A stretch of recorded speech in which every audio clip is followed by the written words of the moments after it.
Title: Niger's power shuffle drama, EU hits pause on financial support amid security ripples. TLDR, as Niger's leadership gets a surprise shake-up, the EU claps back with a solid "nah fam, not on our watch."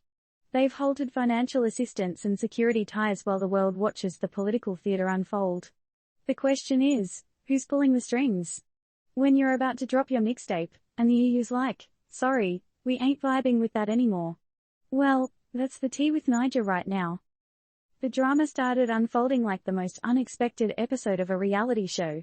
Niger's democratically elected president, Mohamed Bazoum, got whisked away, and now he's chilling under detention. And guess who's calling the shots now? Yep, General Abdurrahman Chiani, the head honcho of the presidential guards. But wait, here's where the plot thickens. The EU's foreign policy diva, Josep Borrell, ain't here for the drama. He's made it crystal clear that the EU won't be rolling out the red carpet for the new regime. He said, and I quote, "This unacceptable attack on the integrity of Niger's republican institutions will not remain without consequences." Which in our language? Do right by Bazoum, or face the music. Meanwhile, US Secretary of State, Antony Blinken, who's soaking up the sun down under, sent his shout-out to Bazoum, echoing Borrell's sentiments. With Blinken warning that the US might pull the financial plug if Niger doesn't get its democracy groove back on. Now, here's where it gets super spicy.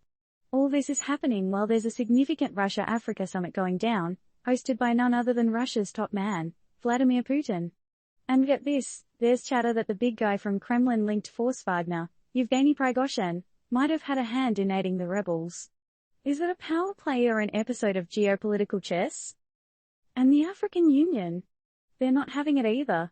With Moussa Faki Mahamat, the chair, dropping some major condemnation and telling the military peeps in Niger to cool their jets and head back to base. But in a classic villain twist, the new leaders of Niger have a reasoning.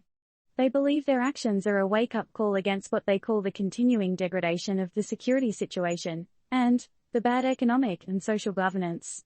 They've gone full lockdown mode with borders sealed shut and a curfew dropping the beats. Disclaimer: this is not financial or political advice, and Turned Up News does not endorse or recommend any actions based on this article.